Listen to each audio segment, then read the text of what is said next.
जय श्री गणेशाय नमः। ओम नमः शिवाय। बृहस्पति व्रत कथा। प्राचीन समय की बात है कि भारत में एक राजा राज्य करता था। वह बड़ा ही प्रतापी तथा दानी था। वह नित्य प्रतिदिन मंदिर में भगवान दर्शन करने जाता था।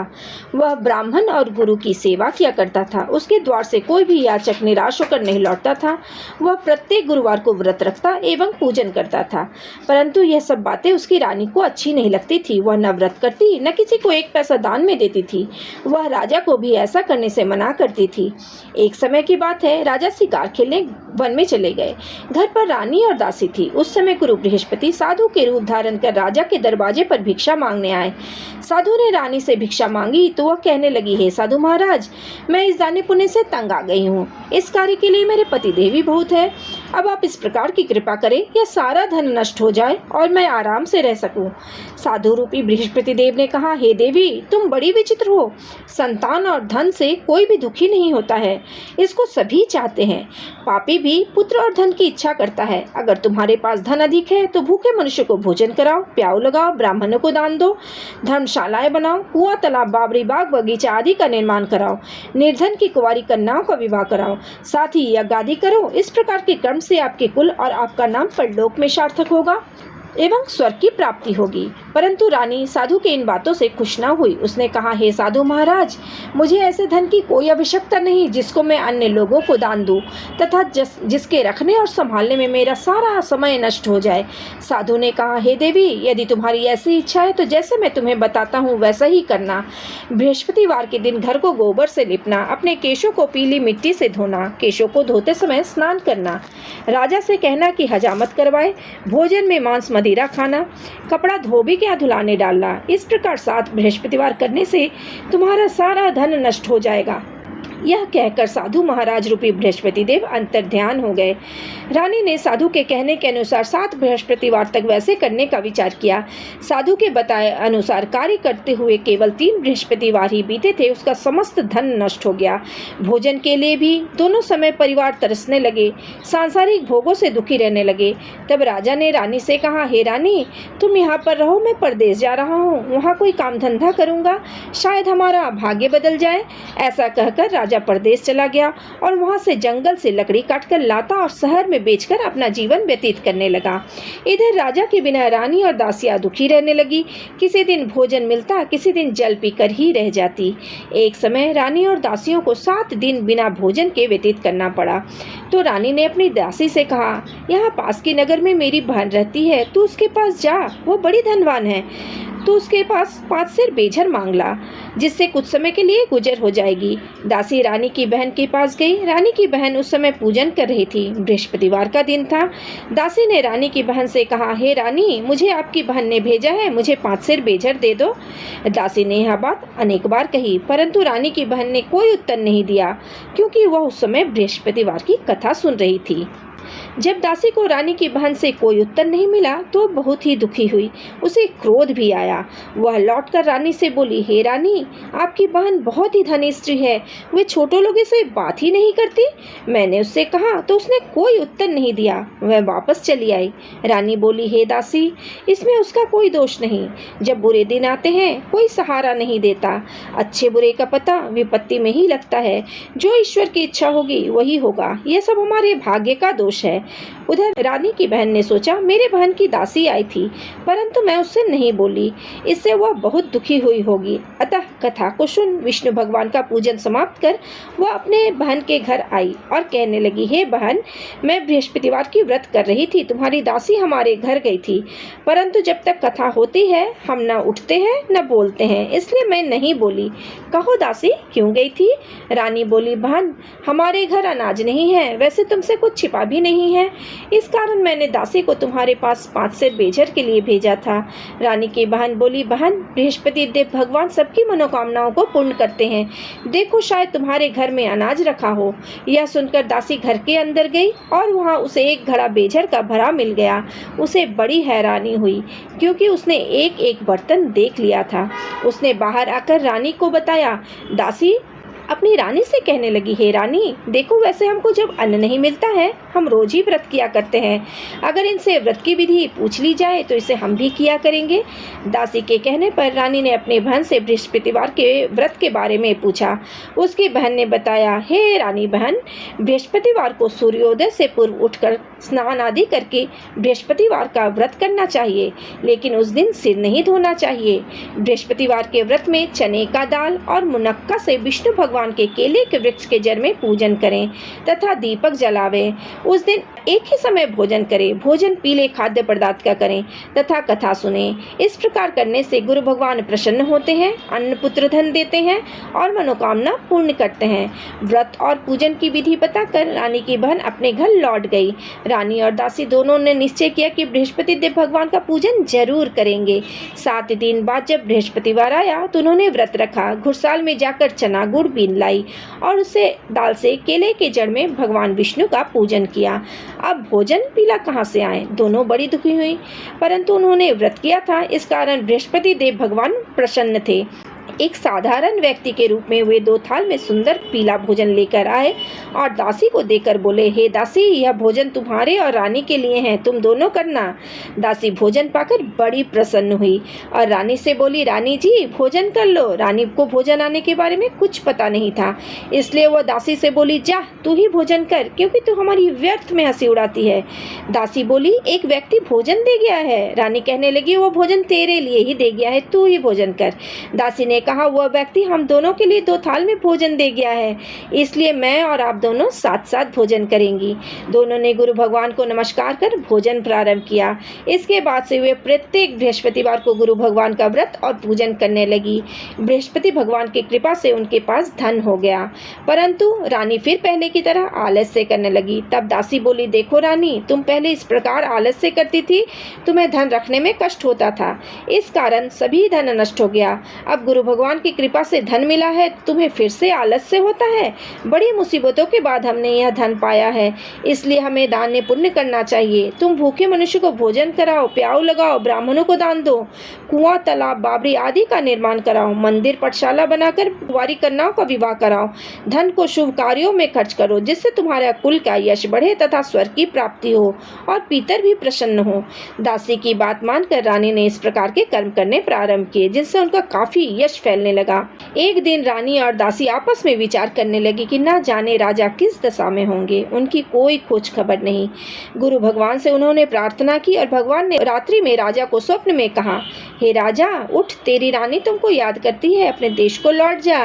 राजा प्रातःकाल उठा, जंगल से लकड़ी काट कर लाने के लिए जंगल की ओर चल पड़ा। जंगल से गुजरते हुए वह सोचने लगा, रानी की गलती से उसे कितना दुख भोगना पड़ा। राजपाट छोड़कर उसे जंगल में आकर रहना पड़ा। जंगल से लकड़ी काटकर उन्हें बेचकर गुजारा करना पड़ा। उसी समय उस जंगल में बृहस्पति देव एक साधु के रूप धारण कर आए और राजा के पास आकर बोले, हे लकड़हारे, तुम इस सुनसान जंगल में किस चिंता में बैठे हो, मुझे बताओ। यह सुन राजा के नेत्रों में जल भर आया और साधु की वंदना कर बोले, हे प्रभु, आप सब कुछ जानने वाले हो। इतना कहकर राजा ने साधु को अपनी संपूर्ण कहानी सुना दी। महात्मा दयालु होते हैं। वे राजा से बोले, हे राजा, तुम्हारी पत्नी ने बृहस्पति देव के प्रति अपराध किया था, जिस कारण तुम्हारी यह दशा हुई। अब तुम किसी प्रकार का चिंता मत करो, भगवान तुम्हें पहले से अधिक धन देगा। तुम्हारी पत्नी ने बृहस्पतिवार का व्रत प्रारंभ कर दिया है। अब तुम भी बृहस्पतिवार का व्रत करके चने का दाल, गुड़, जल लोटे में डालकर केले का पूजन करो, फिर कथा कहो या सुनो। भगवान तुम्हारी सभी मनोकामनाओं को पूर्ण करेगा। साधु को प्रसन्न देखकर राजा बोले, हे प्रभु, मुझे लकड़ी बेचकर इतना पैसा नहीं बचता जिससे भोजन के उपरांत कुछ बचा सकूं। मैंने रात्रि में रानी को व्याकुल देखा है, मेरे पास कोई साधन नहीं जिससे समाचार जान सकूं। फिर मैं बृहस्पति देव की क्या कहानी कहूं, मुझको तो कुछ भी मालूम नहीं। साधु ने कहा, हे राजा, तुम किसी प्रकार का चिंता मत करो। बृहस्पतिवार के दिन तुम रोजाने की तरह लकड़ी लेकर शहर में जाओ, तुम्हें रोज से दुगना धन प्राप्त होगा, जिससे तुम भली भांति भोजन कर लोगे तथा बृहस्पति देव का पूजा का सामान भी आ जाएगा। और बृहस्पति देव की कथा इस प्रकार से है। बृहस्पति देव की कथा। प्राचीन काल में एक बहुत ही निर्धन ब्राह्मण था। उसके कोई संतान नहीं थी। वह नित्य पूजा पाठ करता, परंतु उसकी स्त्री बहुत मलिनता के साथ रहती थी। वह न स्नान करती, न किसी देवता का पूजन करती थी। प्रातः काल उठते ही सर्वप्रथम भोजन करती थी, बाद में कोई अन्य कार्य करती। ब्राह्मण देवता बहुत ही दुखी रहते थे। पत्नी को बहुत समझाते, किंतु उसका कोई परिणाम नहीं निकलता। भगवान की कृपा से ब्राह्मण की स्त्री को कन्या रूपी रत्न पैदा हुई। वह कन्या अपने पिता के घर बड़ी होने लगी। वह बालिका प्रातः स्नान करके भगवान विष्णु का जाप करने लगी। वह बचपन से ही बृहस्पतिवार का व्रत भी करने लगी। पूजा पाठ समाप्त कर स्कूल जाते समय अपने मुट्ठी में जौ भरकर ले जाती और पाठशाला जाने के मार्ग में डालती जाती। वही जौ स्वर्ण के हो जाते। लौटते समय उन्हें बीनकर घर ले आती। एक दिन वह बालिका सूप में उन सोने के जौ को फटक कर साफ कर रही थी। तभी उसकी माँ ने देख लिया और कहा, हे बेटी, सोने के जौ को फटकने के लिए सोने का सूप होना चाहिए। दूसरे दिन गुरुवार था। इस कन्या ने व्रत रखा और बृहस्पति देव से प्रार्थना करके कहा, हे प्रभु, यदि मैंने सच्चे मन से आपकी पूजा करी हो तो मुझे सोने का सूप दे दो। बृहस्पति देव ने उसकी प्रार्थना स्वीकार कर ली। रोजाने की तरह वह कन्या जौ फैलाते हुए स्कूल चली गई। स्कूल से लौटकर जब वह बिन रही थी तो बृहस्पति देव की कृपा से उसे सोने का सूप मिला। उसे वह घर ले आई और उसे जौ साफ करने लगी, परंतु उसकी माँ का वही ढंग रहा। एक दिन की बात है कि वह कन्या सूप में उन सोने के जौ को साफ कर रही थी। उस समय उस नगर का राजकुमार वहां से होकर निकला। इस कन्या के रूप और सोने के सूप में जौ साफ करते देखकर वह कन्या पर मोहित हो गया। राजमहल आकर वह भोजन तथा जल त्याग कर उदास होकर लेट गया। और राजा को जब राजकुमार द्वारा अन्न जल त्यागने का समाचार ज्ञात हुआ तो वह मंत्रियों के साथ अपने पुत्र के पास गए और बोले, हे पुत्र, तुम्हें किस बात का कष्ट है? किसने अपमान किया है अथवा कोई कारण है? मुझे बताओ, मैं वही करूंगा जिससे तुम्हें प्रसन्नता हो। राजकुमार ने अपने पिता की बातें सुनी तो वह बोला, मुझे आपकी कृपा से किसी बात का दुख नहीं है। किसी ने मेरा अपमान भी नहीं किया, परंतु मैं उस लड़की के साथ विवाह करना चाहता हूँ जो सोने के सूप में जौ साफ कर रही थी। यह सुन राजा आश्चर्य में पड़ा और बोला, हे बेटा, इस तरह की कन्या का पता तू ही लगाओ। मैं उसके साथ तुम्हारा विवाह अवश्य कर दूंगा। राजकुमार ने राजा को उस लड़की के घर का पता बतलाया। मंत्री उस लड़की के घर गए और राजा का आदेश ब्राह्मण को सुनाया। कुछ ही दिन बाद ब्राह्मण की कन्या का विवाह राजकुमार के साथ संपन्न हो गया। कन्या के घर से जाते ही ब्राह्मण देवता के घर पहले की भांति गरीबी का निवास हो गया। अब भोजन के लिए भी अन्न बड़ी मुश्किल से मिलता था। एक दिन दुखी होकर ब्राह्मण अपनी पुत्री से मिलने गया। बेटी ने पिता को दुखी अवस्था में देख अपनी माँ का समाचार पूछा। ब्राह्मण ने सभी हाल कहा। कन्या ने बहुत सा धन देकर अपने पिता को विदा कर दिया। इस तरह ब्राह्मण का कुछ समय सुखपूर्वक व्यतीत हुआ, लेकिन कुछ दिन बाद फिर वही हाल हो गया। ब्राह्मण फिर अपने कन्या के यहाँ गया और सभी हाल कहा तो पुत्री बोली, हे पिताजी, आप माताजी को यहाँ लिवा लाओ। मैं उन्हें विधि बता दूंगी जिससे गरीबी दूर हो जाए। ब्राह्मण देवता अपने स्त्री को साथ लेकर अपने पुत्री के पास राजमहल पहुंचे तो पुत्री अपनी माँ को समझाने लगी, हे माँ, तुम प्रातः काल उठकर सर्वप्रथम स्नान आदि करके विष्णु भगवान का पूजन करो तो सब दरिद्रता दूर हो जाएगी। परंतु उसकी माँ ने उसकी एक बात नहीं मानी। वह प्रातः काल उठकर अपनी पुत्री के बची जूठन खा लेती थी। एक दिन उसकी पुत्री को भी बहुत गुस्सा आया। उसने एक रात एक कोठरी का सारा सामान निकाल दिया और अपनी माँ को उसमें बंद कर दिया।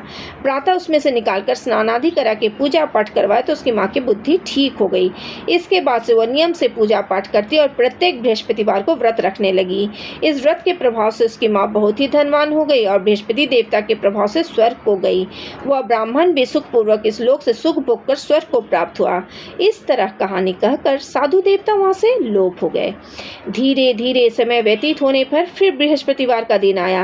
राजा जंगल से लकड़ी काटकर किसी शहर में बेचने गया। उसे उस दिन और दिनों से अधिक धन मिला। राजा ने चना गुड़ लाकर बृहस्पतिवार का व्रत किया।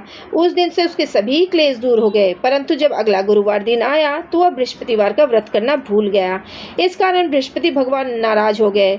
उस दिन उस नगर के राजा ने विशाल यज्ञ का आयोजन किया था। समस्त राज्य में घोषणा करवा दी थी कि कोई भी मनुष्य घर में भोजन ना बनावे, ना आग जलाए।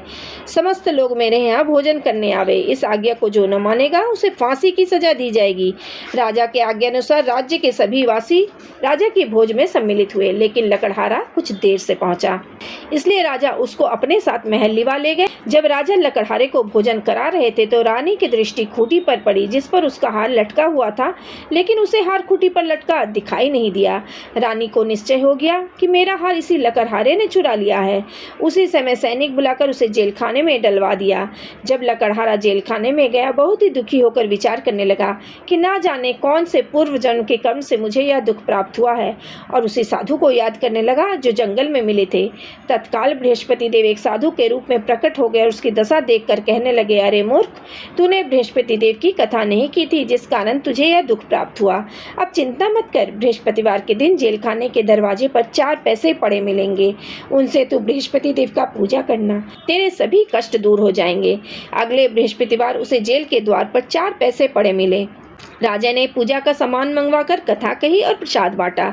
उसी रात्रि को बृहस्पति देव ने उस नगर के राजा को स्वप्न में कहा, हे राजा, तूने जिस आदमी को जेल खाने में बंद कर दिया है वह निर्दोष है, वह राजा है, उसे छोड़ देना। रानी का हार उसी खूंटी पर लटका हुआ है, अगर तू ऐसा नहीं करेगा तो मैं तेरा संपूर्ण राज्य नष्ट कर दूंगा। राजा प्रातःकाल उठा और खूंटी पर हाथ टंगा देखकर लकड़हारे को बुलाकर क्षमा मांगी तथा राजा को योग सुंदर वस्त्र आभूषण भेंट कर उसे विदा किया। गुरुदेव की आज्ञा अनुसार राजा अपने नगर को चल दिया। राजा जब नगर के निकट पहुंचा तो उसे बड़ा ही आश्चर्य हुआ। नगर में पहले से अधिक बाग, तालाब, कुएं, बहुत सारी धर्मशालाएं, मंदिर आदि बने हुए थे। राजा ने पूछा कि यह किसके बाग और धर्मशाला हैं? तब नगर के सब लोग कहने लगे, यह सब रानी और दासी द्वारा बनाया गया है। राजा को आश्चर्य हुआ और बहुत गुस्सा भी आया। जब रानी ने खबर सुनी कि राजा आ रहे हैं तो वो अपने दासी से कहा, हे दासी, देख, राजा हमको कितनी बुरी हालत में छोड़ गए थे, वह हमारी ऐसी हालत देख लौट न जाए, इसलिए तू दरवाजे पर खड़ी हो जा। रानी की आज्ञा अनुसार दासी दरवाजे पर खड़ी हो गई। जब राजा आए तो उन्हें अपने साथ महल लिवा लाई। राजा ने क्रोध करके तलवार निकाली और पूछने लगे, बताओ यह सब धन तुम्हें कैसे प्राप्त हुआ? तब रानी ने बताया, हमें यह सब धन बृहस्पति देव के व्रत के प्रभाव से प्राप्त हुआ है। राजा ने तब निश्चय किया कि 7 रोज बाद सभी को बृहस्पति देव का पूजन करते हैं, परंतु मैं रोजाना दिन में 3 बार कथा कहा करूंगा तथा रोज ही व्रत किया करूंगा। अब हर समय राजा के दुपट्टे में चने की दाल बंधी रहती थी। दिन में 3 बार कथा कहता। एक रोज राजा ने विचार किया कि चले अपनी बहन के यहाँ से हो आवे। इस तरह का निश्चय कर राजा घोड़े पर सवार हो अपनी बहन के यहाँ चल दिया। मार्ग में उसने देखा कि कुछ आदमी मुर्दे को लिए जा रहा है। उन्हें रोककर राजा ने कहा, अरे भैया, मेरी बृहस्पतिवार की कथा सुन लो। वे बोले, लो, हमारा आदमी मर गया है, इसे अपनी कथा की पड़ी है। परंतु कुछ आदमी बोले, अच्छा कहो, हम तुम्हारी कथा भी सुनेंगे। राजा ने दाल निकाली और कथा कहनी शुरू कर दी। जब कथा आधी हुई तो मुर्दा हिलने लगा और जब कथा समाप्त हुई, राम राम करते हुए एक मनुष्य खड़ा हो गया। राजा आगे बढ़ा। उसे चलते चलते शाम हो गई। आगे मार्ग में उसे किसान खेत में हल चलाता मिला। राजा उससे बोला, अरे भैया, तुम मेरी बृहस्पतिवार की कथा सुन लो। किसान बोला, जब तक तेरी कथा सुनूंगा तब तक 4 हरैया जोत लूंगा, जा अपनी कथा किसी और को सुनाना। राजा आगे चलने लगा। राजा के हटते ही बैल पछाड़ खाकर गिर गया और किसान के पेट में बहुत जोर से दर्द होने लगा। उसी समय उसकी माँ रोटी लेकर आई। उसने जब यह देखा तो उसने पुत्र से सब हाल पूछा। बेटे ने सभी हाल बता दिया। बुढ़िया दौड़ी दौड़ी उस घुड़सवार के पास गई और उससे बोली, मैं तेरी कथा सुनूंगी, तू अपनी कथा मेरे खेत पर चलकर ही कहना। राजा ने लौटकर बुढ़िया के खेत पर जाकर कथा कही, जिसकर सुनते ही बैल खड़े हो गए और किसान के पेट का दर्द भी बंद हो गया। राजा अपनी बहन के घर पहुंचा। बहन ने भाई की खूब मेहमानी की। दूसरे रोज प्रातःकाल जागा तो देखने लगा सभी लोग भोजन कर रहे हैं। राजा ने अपने बहन से पूछा कि ऐसा कोई मनुष्य है जिसने भोजन नहीं किया हो, मेरी बृहस्पतिवार की कथा सुन ले। तो बहन बोली, हे भैया, यह देश ऐसा ही है, पहले लोग यहाँ भोजन करते हैं, बाद में कोई अन्य कार्य करते हैं। अगर कोई पड़ोस में हो तो मैं देख आती हूँ। ऐसा कहकर बहन देखने चली गई, परंतु उसे ऐसा कोई व्यक्ति नहीं मिला जिसने भोजन नहीं किया हो। वह एक कुम्हार के घर गई जिसका लड़का बीमार था। उसे मालूम हुआ उसके यहाँ 3 रोज से किसी ने भोजन नहीं किया है। रानी ने अपने भाई की कथा सुनने के लिए कुम्हार से कहा तो वो तैयार हो गया। राजा ने जाकर बृहस्पतिवार की कथा कही, जिसकर सुनकर उसका लड़का ठीक हो गया। अब तो राजा की प्रशंसा होने लगी। एक दिन राजा ने अपनी बहन से कहा, हे बहन, मैं अपने घर जाऊंगा, तुम भी तैयार हो जाओ।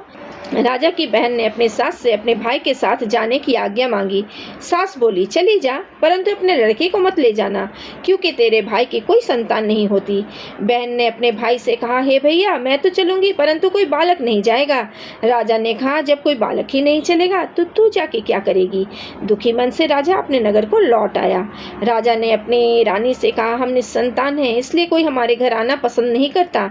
इतना कहा वह बिना भोजन आदि के सैया पर लेट गया। रानी बोली, हे प्रभु, बृहस्पति देव ने हमें सब कुछ दिया है, वे हमें संतान भी अवश्य देंगे। उसी रात बृहस्पति देव ने राजा को स्वप्न में कहा, हे राजा, उठ, सभी सोच त्याग दे, तेरी रानी गर्भवती है। राजा को यह जानकर बड़ी प्रसन्नता हुई। 9वें महीने रानी के गर्भ से एक सुंदर पुत्र पैदा हुआ। जब राजा की बहन ने यह शुभ समाचार सुना तो बहुत ही खुश हुई तथा बधाई लेकर अपने भाई के यहाँ आई। तभी रानी ने कहा, घोड़ा चढ़कर तो नहीं आई, गधा चढ़ी आई।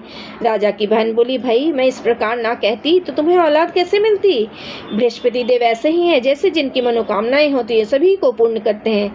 जो सद्भावना पूर्वक बृहस्पतिवार का व्रत करता है एवं पढ़ता है अथवा सुनता है और दूसरे को सुनाता है, बृहस्पति देव उसकी सभी मनोकामनाओं को पूर्ण करते हैं। बृहस्पति देव उसकी सदैव रक्षा करते हैं।